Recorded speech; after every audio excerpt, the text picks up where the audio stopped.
Maki-joyride na, dito lang sa Lakwa Chika!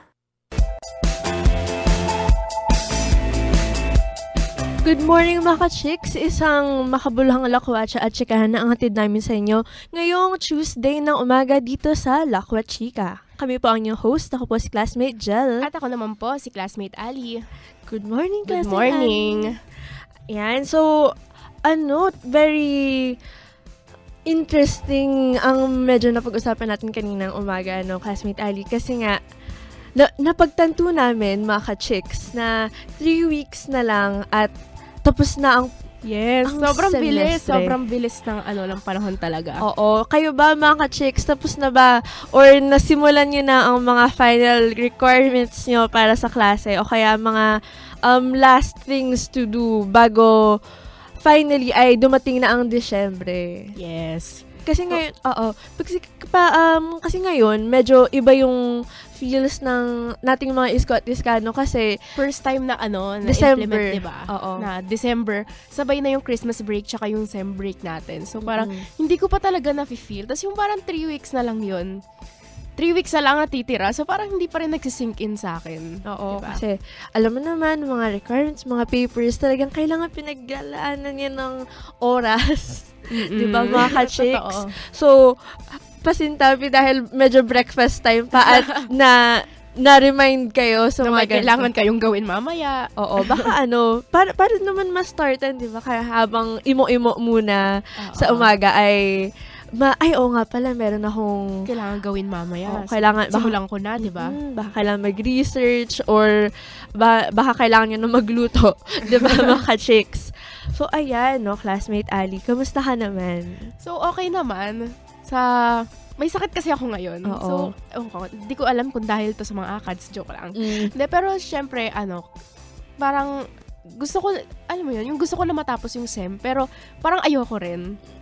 Kasi gahol ba sa oo. oras? Hindi naman siguro sa gahol sa oras, pero kasi ang daming gagawin. Tapos, pag iniisip ko na malapit nang matapos yung SEM, parang kaya ko ba to? Kaya ko ba tong ipagsiksikan? Pero, parang tinatry ko naman talaga na mag-manage ng aking time. Oo, syempre, So, kaya yan, oo, classmate totoo. Ali. At syempre, pag natapos na yung mga gagawin natin for ACADS, for work, at kung ano pa man, racket ba yan, or whatever, ay syempre, nandito ang Lakwa Chika para maghatid sa inyo ng mga things, places to go. Oo, Kapag- para sa darating na bakasyon. Oo, dahil Kung may time. Yes, Nocturnal November pa muli ang theme natin for this month, mga ka-chicks, at mag-feature tayo ng mga lugar na buhay sa gabi na pwede nating gimikan, pasyalan pag gabi na. Pagsapit diba? ng gabi. Oo. So, ayan, meron tayong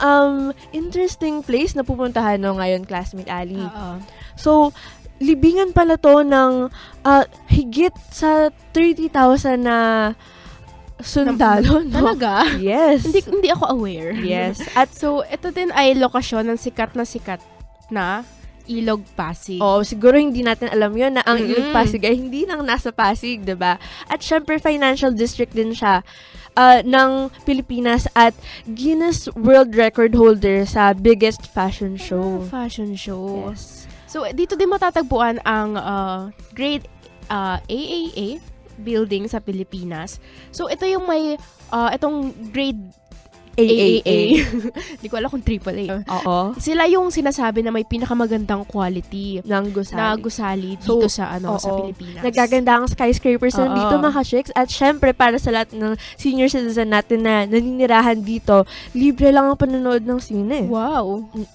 At nandito rin ang first local milk bank sa Pilipinas. So, syempre, without further ado, siguro hindi nyo alam yung mga trivia na to, no, mga ka-chicks. Oo. Pero ang featured place natin for today ay ang Makati. At syempre, para mag-explore sa Makati, ay meron tayong guest on the line, si Bernice Vergara. Hello? Hello? Hi! Hi, Hi. classmate Hi. Bernice. So, ayan, si Hello! classmate Bernice ay nagtatrabaho sa McKinley at nakatira siya ngayon sa Makati. So, kamusta naman ang umaga mo, classmate Bernice? Right now po, I'm currently nasa balcony ako, overlooking Makati. So it's a really great view. Wow. And the sun is up. So it's a really nice day. Oo. So, Maganda siya. ini-internalize ni classmate Bernice yung umaga para sa paglalakbay natin for today, di ba, classmate Ali? Yes. Oo. So, classmate Bernice, describe mo naman sa atin yung nakikita mo ngayon. Right across me, wait, I'll go out. Oh, wow. Okay, may tour guide talaga tayo. Correspondent actually Yeah. si classmate Bernice. Medyo traffic siya. That's one thing I like about it sa Makati right now. And as always, maganda siyang lakaran. Really?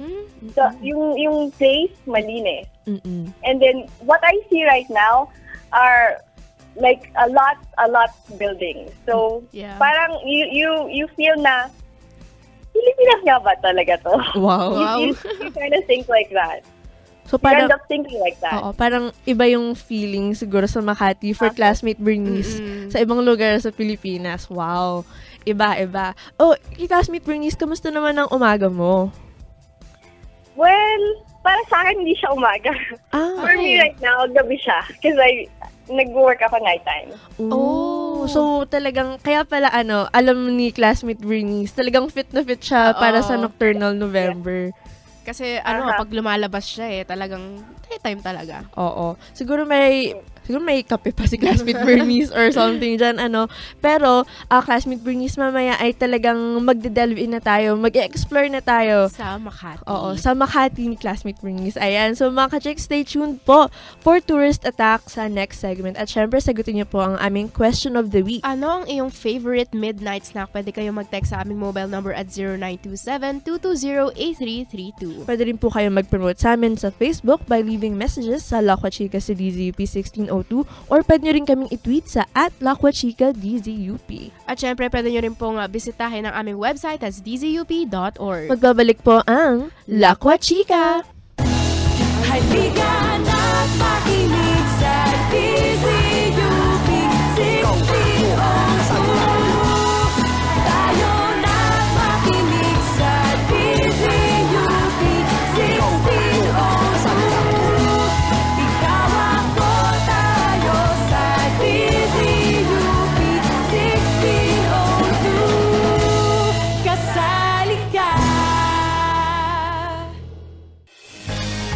Ikaw ba'y malikhain, masipag, matyaga, maabilidad, madiskarte? May kakayahan ka bang sumulat ng scripts? O baka naman ang trip mo'y lumikha ng mga programang pangradyo? O maging news writer o reporter kaya? Kung may social networking skills at web design abilities ka, pasok ka rin dito. Kailangan din ng radio engineer, radio technician, computer technician, at administrative assistants. At kung pangarap mo'y maging radio announcer o drama talent, baka ito na ang hinahanap mong break. Ano pang hinihintay mo? Ipadala ang iyong application letter at resume sa dzupapplication@gmail.com. Para sa karagdagang detalye, bisitahin ang www.facebook.com/dzup1602am.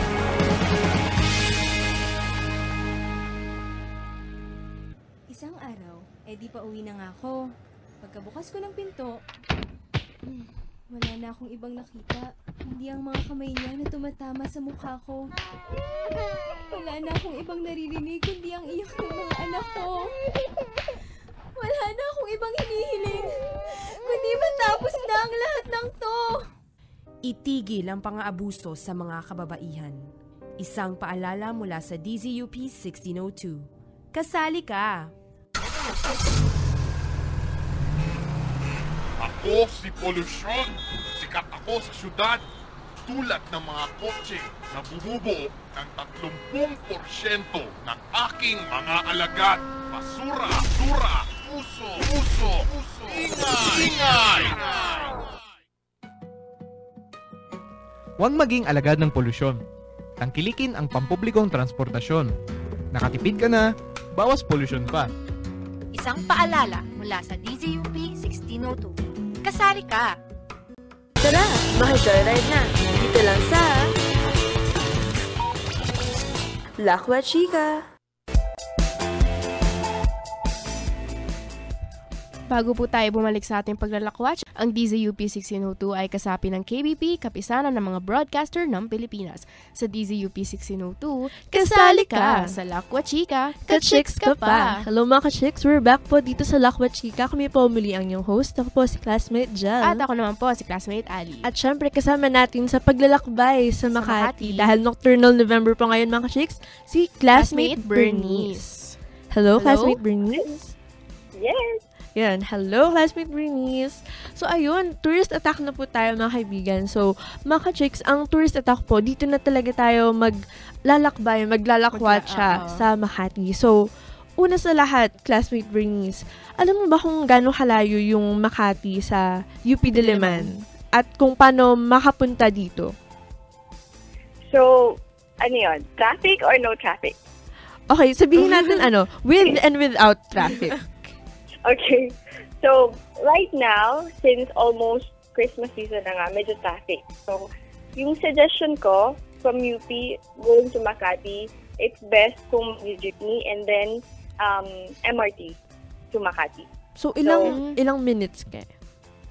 Most likely, kasi from Makati all the way to SM North, mga more or less 30 to 50 minutes. 30 to 50 minutes. So, yun yung may traffic or wala? That's yung wala. Kasi you will take the MRT. The only problem, magkakaroon lang ng delay a bit on the jeepney na. But, if okay naman yung jeepney transpo, walang traffic on that part, most likely less than 30 minutes. So fast. So, less than 30 minutes. MRT. Kung may MRT, buti na lang na may MRT. Minsan kasi iba yung traffic eh. Lalo sa Makati, syempre, I'm thinking, kasi katulad nga ng sabi ni classmate Bernice, medyo umaga or tanghali na nga, pero traffic na agad. Oo. Diba? So, classmate Bernice, marami pa namang ways of transportation, but yung fastest niya, yung by, and cost-effective, MRT. Pero kung if you have a car naman, you can always pass by C5 and then it's, faster going here. Yeah. Siyempre kung may kotse ka, diba? Pero hindi ba mas matagal yung ride kapag nagkotse ka? Depende naman yun kung anong oras ka mag-travel. But if nighttime naman, depende din. Kasi sometimes, like say for example, Friday, gimmick time kasi yun eh. So pag if you're going to Makati, ganung mga 7, 8, 9, at the same time uwian, tapos gimmick time, so malamang sa malamang traffic. Pero syempre kung medyo off hours, ganyan. Okay na yung mga tao. Oo. Mas syempre siguro yung kalaban mo lang yun sa MRT, yung sobrang dami ding sasakay. Oo, yun lang. No, actually, may possibility na hindi siya ganun ka haggard kasi nga sila na, yung mga tao naman going back to their houses. Pauwi sila. So, when you go, most people kasi staying in Makati are commuters from, Angono, Ortigas, people na pumupunta sa Makati to work but not live there. So, yung flow ng flow ng people sa transpo is going back, not going to Makati. So, hindi siya ganun ka-traffic. So, that's nice, no? Pero, classmate Bernice, ano ba yung sa tingin mo na iiba sa Makati, sa iba pang lugar dito sa Metro Manila? It's nice that you brought that up, no? Kasi Makati, and the thing that makes it sobrang iba sa ibang cities within Manila, aside from being the business center, Ortigas, pareho silang business center, right? Yes. Pero what makes Makati different is very culturally exposed siya. Kasi people from mostly all over, well, technically, people mostly in the business industry, pumupunta dito. And, yeah, we have the fort, we have Ortigas, but kasi yung core. So, marami talagang families from all over the world migrate to this area. So, yung locals, they interact with foreign nationals. So, very, very, I would say, very culturally exposed yung the people, the culture, So I guess that's what makes Makati different from all other cities. Although it still retains yung pagka-Filipino niya. Paano siya naging Culturally culturally exposed. Oo. Kasi Open. kasi parang 'di ba naisip natin siguro yung main stereotype sa Makati parang business center, Yes. madaming buildings, minsan traffic, ganyan. Parang yun yung stereotype sa kanya, pero paano siya naging culturally exposed from a native, can we say, of Makati? Yeah. So, paano siya naging culturally exposed? The people, yung mga tao na nag-migrate here, or let's say, usually they stay here for 2 months, yung nag-intern from, I don't know, maybe Germany or Italy or US, they go here for internship, and they end up loving our country. So, sobrang ganda niya. They end up staying here. So, when they stay here, yung culture nila, nadadala din nila. And they start up having their own businesses, they start up having, connections with other people. Nag-interact yung personalities, yung culture, the experience itself dealing with these people, dun siya nag-grow. So, it's like ripples of water na something very small that grows. So, like, say for example, dinner parties. Yung mga tipong ganon. Then you share your adventures, you share your culture, you share your experiences, and then people get ideas. And then they share it to other people. So, parang ganon siya. So, Siguro, very, very exposed na yung philosophy, everything. Even with business. Interesting, no? Kasi parang, I'm pretty sure na hindi maraming tao yung nakaalam na merong other side yung Makati. Parang, hindi lang puro work. Oo, diba? parang yin-yang siguro. Yes, Diba yes. ganon? But, I would say na, for me, living in Makati, it's not, people see it like super business, very, very, very stiff, very, very proper. But if you actually walk in proper walk, not just walk because you need to go somewhere. Yung talagang stroll ka lang sa park and you would really notice the flowers, kumbaga, or look around. You would actually notice, ay, ang kulit sa park. Mas local Filipino kids teaching foreign kids how to play. Yung mga ganon, yung local games that they teach. And that's something that's really unseen, kumbaga. Hindi nakikita yun kasi the idea of people about Makati is all business. They don't see that people actually live here. They, have families and, enjoy the park, have good dinner, and stuff like that. Speaking of places to go, no, parang, okay, so sa daytime, merong mga parks, merong talagang family places. Oo. Yun. Pag naman, dahil Paggabi. dahil lang theme natin ay Nocturnal November. Saan po kaya pwedeng, makapunta? Or, ayun nga, parang Puntahan sa Makati. Paggabi. Na buhay naman talaga. Parang napapakita yung pagiging culturally exposed niya or yung mga iba pang mga gimikan na sikat sa Makati. So, I think I would like to bring you guys to like a small trip. Like, how would you start your night? Paano ka mag-start from, let's say, you would like to start the night at mga 7 p.m. Usually for gimmick, for students. Oo, let's say ganyan. Kunwari from isang isko, pumunta from UP Diliman to Makati para kasi tapos na yung ACADS niya, ganyan. So, gusto niya medyong mag-enjoy muna, nightlife. Oo. So, kakain muna siya. Saan Kain muna siya. Oo, saan siya pupunta? Coffee or talagang kain-kain? Parang yung konting kain muna. Patikim. Kumbaga. So, the problem is, I'm a foodie. Oh. I love food. So, I literally have a problem of choosing which one kasi ang dami nga. Naku, hindi yan problema, classmate Bernice. Believe us. Sobrang dami siya. So, you have literally, like I said, very culturally exposed. You have a lot of options to choose, whether Filipino fusion food, you have, Asian, Japanese, whatever. You have it here. The only problem is choosing what you want. It depends kasi sa person that, gustong gumimik. But let's say, for example, after the exam, you would want to relax, go to the park. Ayala Park is really nice. So Food-wise and relaxation-wise. If you just want to sit with friends, you have a good talk for dinner. There's a lot of restaurants you can choose. You have yung Banapol. You have So, basta may mga strips ng mga kainan, mga restaurants dito sa Makati. yeah, that's just part of it. Kasi what I would suggest, before having dinner, I don't know, I got used to it.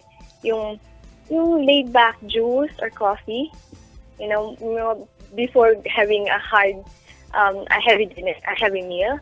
You would want to relax muna, tapos upo sa park, sa kwento, stuff like that. I would suggest sa Ayala Park.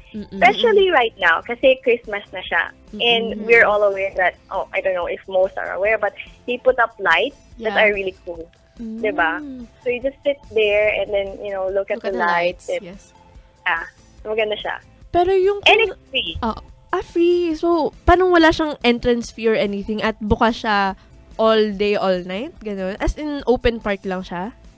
Open park siya. So you definitely don't need to pay. And it's refreshing kasi your Manila kasi, we all know that Manila can be quite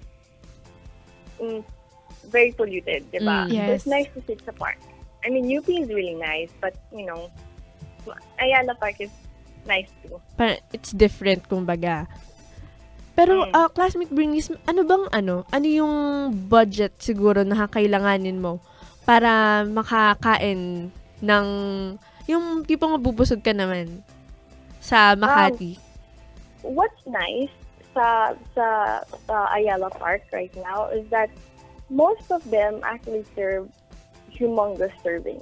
So hindi ka yung, sometimes what we do, kasi I don't eat a lot naman, we buy a dish, bibili kami ng let's say, ulam or whatever, hahatiin namin kasi malaki yung serving. So, most likely it will cost you 150, 200, tapos the max would be 400, tapos happy pa kayo. So, technically 200 each. Paano, okay na rin, may para-paraan kumbaga para makamura. Kasi malaki naman yung serving sa Makati. So, syempre masarap yan, classmate Bernice. Yeah. Like I said, ang dami kasing option eh. Pero sa area na yon, may Asian dish, may sushis and cake. My favorite would be yung Banapol cake. Sobra. I love it. And yung pasta nila. Kasi ang laki ng serving, but hindi mo ma-feel na grabe, after nito I'll be broke. Wala na akong makakain. So it's not like that. You can still do something after. You can still afford to do something after. So, classmate Bernice, matanong ko lang naman, kasi Makati is a talagang urban area siya, no? So, meron bang produkto or, souvenir na masasabi mo talagang tatak Makati na dito mo lang matatagpuan sa lugar na ito? Tatak Makati, that's quite hard. Kasi, ang dami ng influence na. But one thing I'm pretty sure na very unique sa Makati is that people are very inclined sa art. So, local-made paintings, local-made. One person that I know who has really nice art is yung Arrogante artwork. So, bronze statues that are not extremely expensive but are really nice. And you can put sa living room. Pero, siya, what makes it, kasi some people pag sinabing art, ay, social, blah, blah, blah. Ay, mahal, ganyan. Mahal. Yeah. So, yung artwork niya, bronze, tapos, ang design niya, kubo, or kalabaw, or jeepney. So, parang, ando pa rin yung it's national contemporary, pero Filipino pa rin. So, it sort of like represents Makati na, modern siya, pero Pinoy pa rin. Yes. Yes naman, classmate Bernice. So, ayan mga ka-chicks, narinig na natin yung mga pwedeng puntahan, kainan, at budget. At may souvenir pa pala talaga na Tatak Makati. So, sa susunod po nating segment ay Concerned Citizen Attack po, mga ka-chicks, kung saan makikita natin yung mga more cultural, more issues dito sa feature place natin for Nocturnal November. At syempre po, sektin niyo po ang aming question of the week. Ano ang iyong favorite midnight snack? Pwede niyong i-text ang inyong mga sagot sa aming mobile number, that's 0927-220-8332. Pwede niyo kaming bisitahin sa Facebook, Lakwa Chika sa DZUP 1602, o kaya i-tweet niyo kami sa Lakwa Chika DZUP. Huwag niyo rin pong kalimutang bisitahin ang aming website, that's dzup.org. Bago po mag-break, ay calendar boy. Muna mga ka-chicks. So, makikita pa natin dito ang mga hatid na events for this week. Pero instead of calendar boy, medyo calendar girl po muna tayo muli dito sa Lakwa Chika. So, the Grease Summer Lovin' is back. Grease of Nine Works Theatrical is back. Winner for Best Musical at the 2013 Field Stage Gawad Buhay Awards for the Performing Arts na magsisimula sa November 15 hanggang December 7, 2014 at the RCBC Plaza, Ayala Avenue, Makati City. For tickets, call 586-7105, 0917-554-5560 or 891-9999 or avail at ticketworld.com.ph. At sunod naman ang Bukas Palad para kay Kristong Hari, a benefit concert of Bukas Palad Music Ministry for the construction of the Kristong Hari Shrine for the Youth sa November 22, 2014, that's a Saturday at 6 p.m. sa Commission on Audit Gymnasium. For tickets, contact Roland Halawag. At sa UP Red Cross Youth Dugong Bayani Week, a series of events promoting blood donation awareness. Bakit ayaw mo mag-donate? A blood donation awareness seminar, November 17 at Cal AVR 2nd floor Faculty Center at 1 to 4 p.m. Sanduguan, Puso Lang, a blood donation drive, November 20 at Vinzon's Lobby, 9 a.m. to 5 p.m. So, feeling mo marami ka nang napanood? A movie quiz show, November 21 at Cal AVR, 5:30 p.m. hanggang 7 p.m. Visit their booth at the AS Walk to pre-register for the quiz show. At syempre po, Engineering Student Council Hero Rush. Channel the hero within and run for a cause. Hero Rush 2014 is a superhero-themed run for the benefit of Philippine Toy Library. So magsisimula po ito ng November 23, 2014, 3 p.m. at UP Diliman Academic Oval. Registration fee is at 3K for 50 pesos at 5K, 550 pesos for registration. Visit the UP ESC office at room 123 Melcher Hall, UP Diliman, or contact 0905-826-3209 kay Diona. At ang last po nating event for Calendar Boy, Calendar Girl ay UP Cinema Piling Obra Video 11. If you have narrative, documentary, and or experimental films that were shot this 2014, submit them now. Students of any college, university, or film school may apply. Deadline of entries is on December 5, 2014. At for more details po, bisitahin ang Facebook page na UP Cinema. That's facebook.com/UP Cinema POV. Ito po ang Calendar Girl with Classmate Jel at Classmate Achi.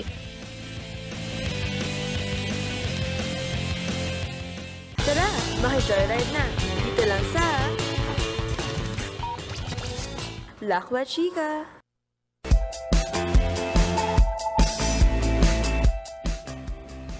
Ang DZUP 1602 ay kasapi ng KBP, kapisanan ng mga broadcaster ng Pilipinas. Sa DZUP 1602, kasali ka. At sa Lakwa Chika, ka-chicks ka pa. Yes, hello mga chicks, we're back po dito sa Lakwa Chika. Ako po si Classmate Jel. At ako naman po si Classmate At kasama pa rin natin si Classmate Bernice. Para mag-ikot-ikot, maglakbay, maglakwa siya sa Makati City. Hello?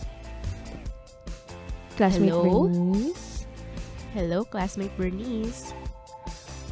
So mukhang medyo nagkakaroon tayo ng technical difficulties.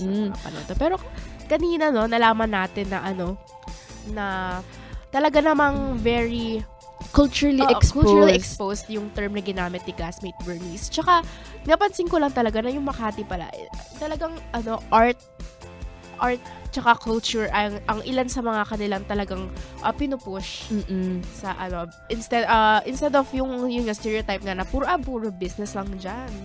So, ayun, 'di ba? Parang maganda din na nalaman natin itong mga bagay, no? Kasi parang hindi mo iisipin hindi mo maiisip na yung Makati pala ay parang art hub din. Kasi syempre, ang stereotype kumbaga sa Makati, very upscale na business center. 'Di ba? 'Di ba, Classmate Ali? So, parang maganda na na-share nga ni Classmate Bernice na other lang, kunwari kapag, di ba, bilang Nocturnal November tayo, hindi lang kapag sa gabi siya culturally exposed. Parang sa umaga, meron din time for families, dun sa mga park, sa mga kainan na pwede rin silang mamasyal doon.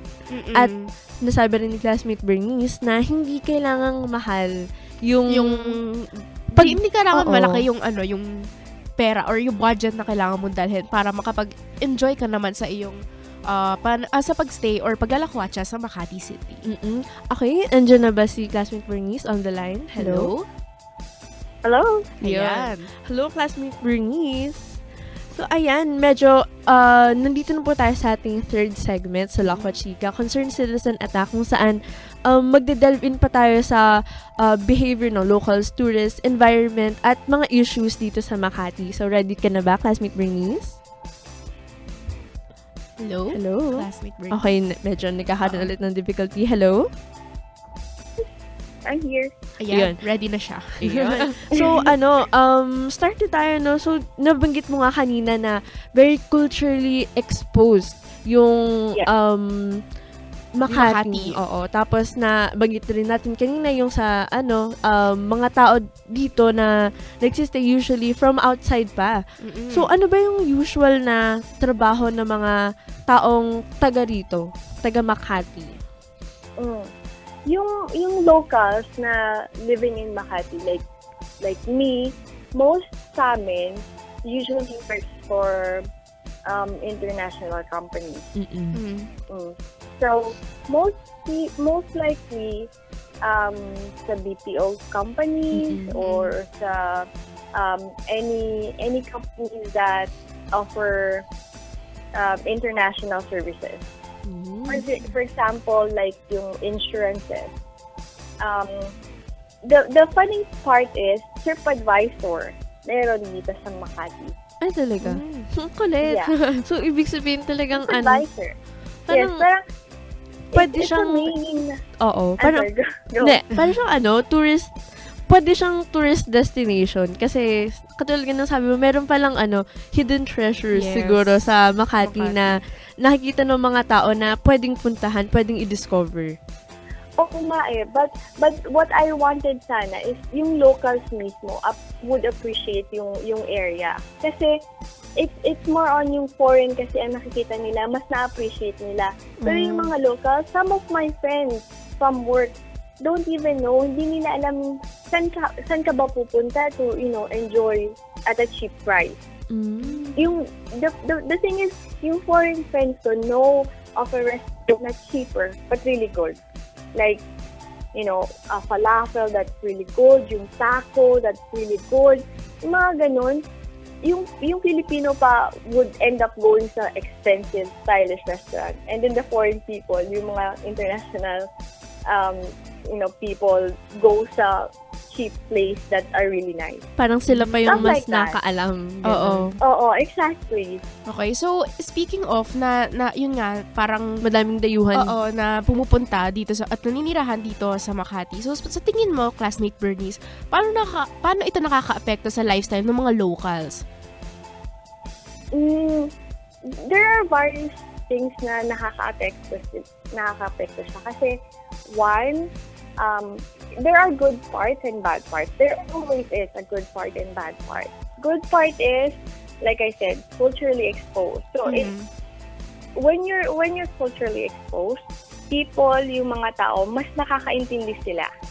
Kasi, na-appreciate nila, they understand why people act this way, why they do things this way. Kasi, alam nila bakit gano'n. Kasi naiintindihan nila yung ibang culture. Mm-mm. Hindi close-minded. Pero ano, Tapos- oo. I'm sorry. Hindi, go Okay on, lang, go on. classmate Bernice. Yeah, but the bad part is, in a way, some locals, kasi nga, they enjoy too much nga yung being, with foreign people. They cannot match the lifestyle eh. Kasi, of course, these people earn much.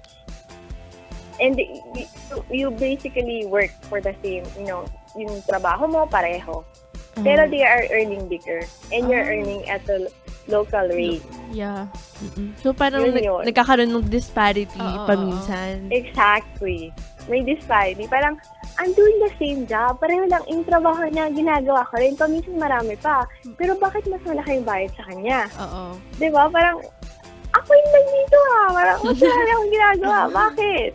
Parang issue yun Iisip siguro. mo talaga, no? Siguro sa mga companies, meron silang ganyang, May mga bias Oo. minsan na sa work area, no? So, parang sana magkakaroon din ng way para ma-equalize yan, di ba? Kasi, more on sa wages na yan sa economic things. aspect na yan. Oo. Nung Yeah, correct. Pero, classmate, Bernice, di ba, naalala ko lang kanina, no? Di ba sinabi mo nga na, magandang lakaran yung Makati.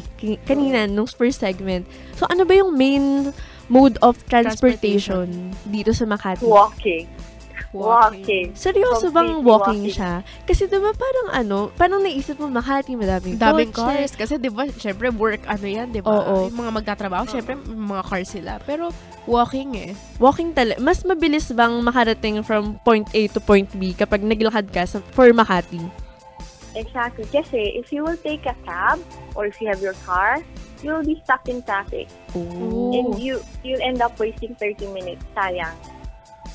What we usually, especially for girls, kasi the problem kasi with girls, we love walking on our high heels. and Yes. braces. Yeah. As always. And for people who work here, women who work here, it's always a number one rule to bring a flat shoe. Yes. Or shoes. Or slippers. Oo. So, yan, mga ka-chicks, no? Meron tayong tip from classmate Bernice. Kapag maglalakad ka sa Makati at dito ka na mag-work, laging magdala ng flat shoes. Flat shoe slippers or something. Siguro, nakakatipid din siguro, no, classmate Bernice, kapag maglalakad ka. Oo naman. And ano kasi, sobrang traffic, sometimes you just need to enjoy walking. And especially if you live here. Mas maganda pag lakarin mo na lang kaysa you will take a car. And one funny thing is, the locals don't do that. Mas gusto nila yung magka-cab, yung ganyan. nakakotse, nakakab. Dapat nga kasi tipid tayo or whatever. Yes. Pero mas lakarin mo na lang.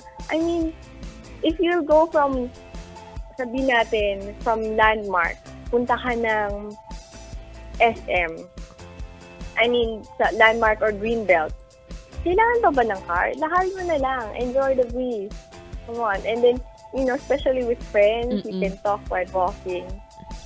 Tama nga naman, no, classmate Bernice. So, ito last question na for this segment. Ano pa sa tingin mo ang pwedeng ma-improve sa Makati? Pwede pa ma-improve. Well, we are currently improving kasi developing country tayo. So, building, andyan na siya. But the problem is, because of that, nawawala tayo ng yung green area. Yung green areas na lang. Iba kasi yung nakatira ka sa city na puro concrete na compare sa nakatira ka nga sa city pero nakikita mo pa rin yung mga puno and then feeling mo safe pa rin huminga. Otherwise, like in China, you have to buy the air. Nako, sana naman hindi tayo umabot sa ganung point, classmate Sana naman, Bernice. no? So, ayan, salamat po, classmate Bernice, sa iyong pagtutour sa amin sa Makati. Yes. So, ayan, I wish I could do more. I mean, there's a lot more to look at. Oo, Sayang rin yung time. maybe one day, One ganyan. day. Someday soon. Yeah. So, ayan po, mga ka-chicks, at maybe, ikaw, classmate Bernice, sagutin nyo ang aming question of the week. Ano ang favorite mong midnight snack? Pwede niyong i-text ang inyong mga sagot sa aming mobile number, that's 0927-220-8332. Maaari nyo kaming makontakt sa Twitter at Laco Chica DZUP. Pwede din sa Facebook, Laco Chica DZUP 1602. At syempre po, pwede rin bisitahin ang aming website sa dzup.org. Magbabalik po ang Laco Chica!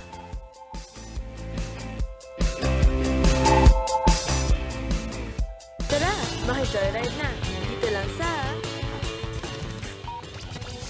Lakwa Chica.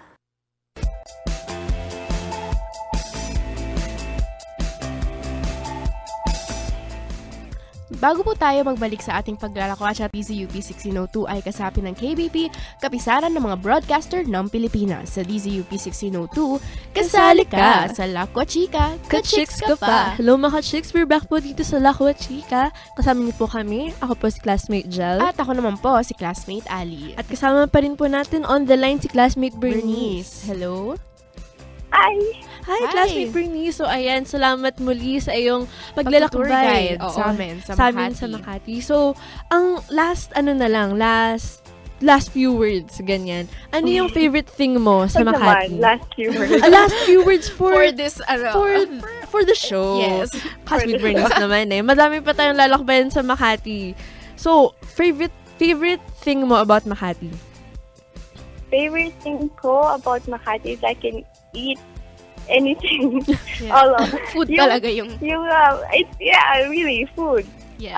If I want to eat yung Korean dish, meron. If I want to eat Japanese, meron. Pero it's more on... Malinis kasi siya eh.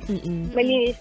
Actually, Bel Air has been voted as for 4 consecutive years as the cleanest barangay. Wow. Yeah, Iba for din. 4 consecutive years. And I think up until now, it still is. Still. So meron pa. Pag sinabi ng tao, ay, Manila madumi. Meron pa ring parts sa Manila na malinis. Hindi lang nila alam. So, ibig sabihin, pwede kang maging economically stable na city, pero malinis pa rin. So, yes, exactly. Siguro question na lang yan ng balance, no, classmate Bernice. So, ayan, maraming salamat Thank muli. you so much. Meron ka bang gustong i-greet? Or may gusto ka bang i-plug na event or whatever? Well, we always do events, actually. A lot of them.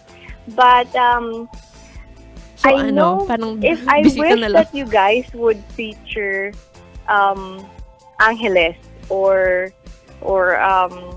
I don't know, the Fort next time. Kasi there's a lot of places that are really nice that are undiscovered. Yung mga holes in the wall, yung restaurants that are not really known pero really serve good food and nice ambience. So, yan. Salamat, Mga ganon. classmate Bernice. At i-achieve natin yan. So, Angeles or the Fort. So, muli, salamat.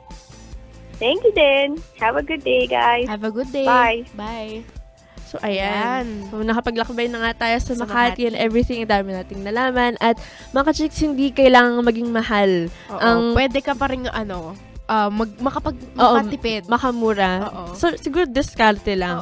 At syempre, mga ka-chicks, madami nga kayong sinagot nga dito sa ating question of the week. Na ang favorite midnight snack mo? Oo, merong, kakaiba actually, merong chocolate, crackers, senti songs, tinapay, banana milk, at madami pang iba, honestly.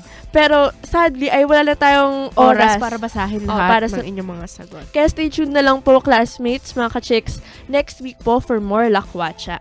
Yes, so huwag nyo kalimutan mag-send ng mga messages sa aming mobile number, that's 0927-220-8332. So, search nyo po ang Lakwa Chica sa Facebook, Lakwa Chica sa DZUP 1602, at sa Twitter, Lakwa Chica DZUP. At bisitahin nyo rin ang aming website, that's dzup.org. Ang Lakwa Chica po ay atid sa inyo ng DZUP Radio Circle, the only org that goes on air. Abangan ng boses ng Estudyante Strip, 10 to 11 a.m. sa himpilang ito. At bukas, syempre, nandiyan ang samahang bidang-bida kasama sina Classmate Robert at Classmate Cristel. Muli ako po si Classmate Jel. At ako naman po, si Classmate Ali. Susunod na po ang Talatugtugan at ito ang Lakwa Chika. Tara, maki-joyride na. Dito lang sa Lakwa Chika.